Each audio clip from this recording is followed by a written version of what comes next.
कर्जत पंचायत समितीवर परिवर्तन विकास आघाडीच्या माध्यमातून आज अगदी भरभरून आम्हाला यश प्राप्त झालं। त्यामध्ये सभापती आणि उपसभापती परिवर्तन विकास आघाडीचा आज खऱ्या अर्थाने विराजमान झालेले आहे।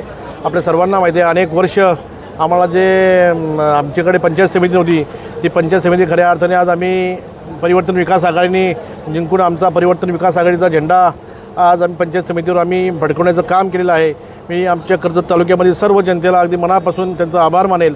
जनतेने दिलेला जो प्रेम होतं त्या प्रेमाची परतफेड आम्ही विकासाच्या माध्यमातून त्यांच्या शेवटच्या माणसापर्यंत जाऊन जी कामं असतील, जो विकास काम असेल ते करण्याचं काम या ठिकाणी आम्ही करणार आहोत। भाऊ, उद्या रायगड जिल्हा परिषद अध्यक्षपद आणि उपाध्यक्षपदाची निवडणूक त्या ठिकाणी प्रक्रिया पार पडते।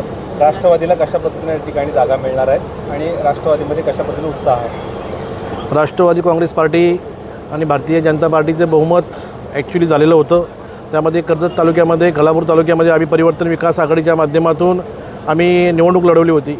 त्यामुळे 15 ज्या सीट होत्या त्या भारतीय जनता पार्टीच्या होत्या, 16 राष्ट्रवादी काँग्रेस पार्टीच्या होत्या, 5 उद्धव बाळासाहेब ठाकरे शिवसेनेच्या होत्या आणि 2 काँग्रेसच्या होत्या। असं स्पष्ट बहुमत आजपर्यंत आहे आणि आमचं सरकार रायगड जिल्हा परिषद बसेल असे मला विश्वास आहे।